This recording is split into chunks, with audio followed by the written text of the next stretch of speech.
Ano nga ba yung mga struggles na pinagdadaanan ng isang OFW dito sa abroad? Kasi kadalasan nakikita lang natin yung mga results nila. Yung mga naipundar nila, bahay, sasakyan, alahas, negosyo at marami pang iba. Pero behind those scenes, ang dami-dami pala nilang pinagdaanan. Pa-intro lang guys, ako nga pala si Nika, OFW dito sa Taiwan. Outfit check muna tayo guys. Yung top ko nga pala guys, galing yan kay One Love Clothing. Ito yung Facebook page nila guys, dyan kayo o-order. At yung cargo pants ko naman guys, sa Shein yan, hanapin nyo na lang sa Shein. Shoes naman guys, Converse, sa Gloria Outlet ko nabili yan sa may Taoyuan. Yung relo naman guys, Apple Watch, gift lang yan ni sir, thank you so much. So going back, totoo yung sinasabi nila guys, nandito ang pera pero wala dito ang saya. Pero syempre, ikaw pa rin mamimili kung magmumukmuk ka dahil malayo ka sa pamilya mo, o iisipin mo yung positive side na kumikita ka ng malaki at natutulungan mo yung pamilya mo.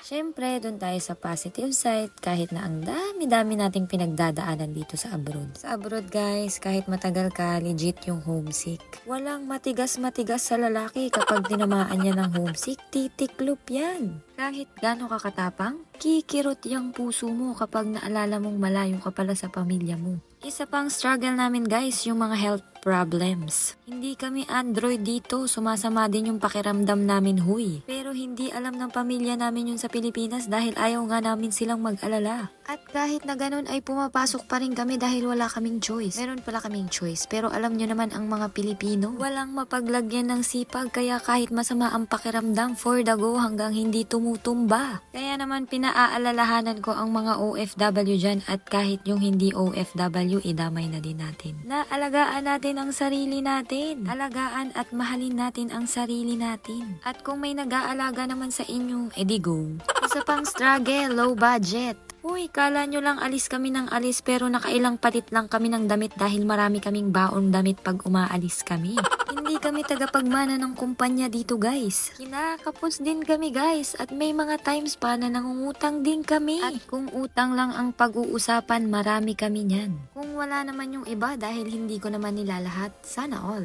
Isa pang struggle yung trabaho. Oo guys, yung trabaho, kahit ito yung pinunta nyo dito, struggle talaga yung trabaho. Dahil yung iba, hindi naman maganda yung napupuntahan, pero nagtitiis pa rin. Dahil nga kailangan natin ng pera at ito lang yung way para kumita tayo ng malaki. Pero still, it's a blessing kasi nga trabaho to. Pero guys, kung hindi nyo kaya yung work, ang laki ng tiyan ko, nakakabwisit mag-voice over. Okay, mabalik tayo. Pero kung hindi nyo kaya yung work at naaapektuhan na yung sarili nyo, mas importante pa rin piliin ang sarili guys. Pero wag naman kayong sumuko agad-agad, yung tipong nahirapan lang kayo, ayaw nyo na. Kasi life is very difficult. Hindi talaga siya madali. Cruel talaga yung buhay pero syempre laban! Isa pang struggle yung mga workmates at yung mga nakapaligid sa atin. Sa totoo lang guys, hindi naman talaga lahat magugustuhan tayo. Unahan ko na kayo, wala akong kaaway guys. Siningit ko lang yun kasi ayun ay isang reality dito sa abroad. Struggle talaga yung workmates at yung ibang taong nakapaligid sa atin. Kasi syempre, iba-iba tayo ng ugali, iba-iba rin tayo ng pinanggalingan. So hindi talaga tayo lahat magkiklik.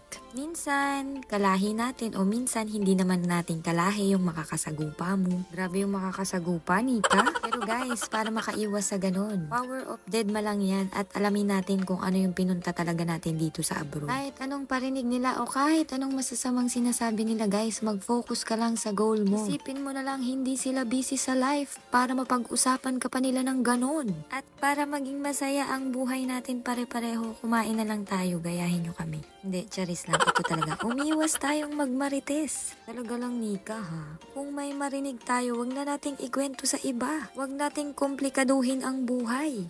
May pinagdadaanan na nga tayo pare-pareho, dadagdagan pa ba natin? Life is too short para magalit.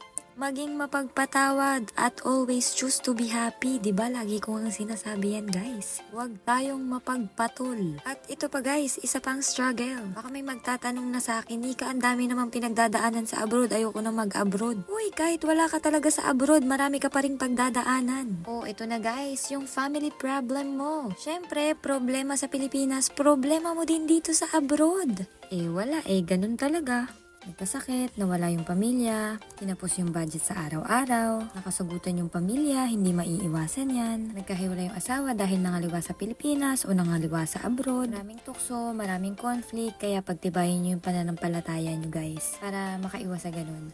Yung iba naman nabubudol ng mga jowa-jowaan nila. Uy, huwag kayong gibsong ng gibsong. Baka sinasamantala kayo niyan, bigay lang kayo ng bigay. Huwag ka uto-uto, pagtrabahuhin mo yan. Pero lahat yan lumilipas guys. Saan natin, hindi yan ibibigay ng Panginoon kung hindi naman natin kakayanin. Samahan natin ang dasal sa araw-araw guys. Walang imposible kay Lord.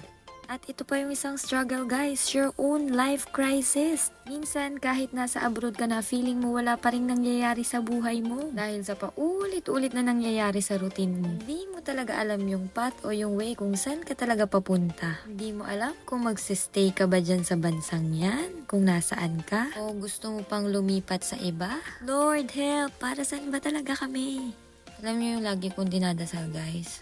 Kahit saan Lord, kung saan mo ko gustong dalhin. Alam kong hindi mo ko pababayaan. So guys, hanggang dito na lang. Thank you for watching. Be positive in life and always choose to be happy. Singit ko lang guys kasi may time pa. Follow nyo nga pala ako sa aking Facebook page, Instagram at YouTube channel.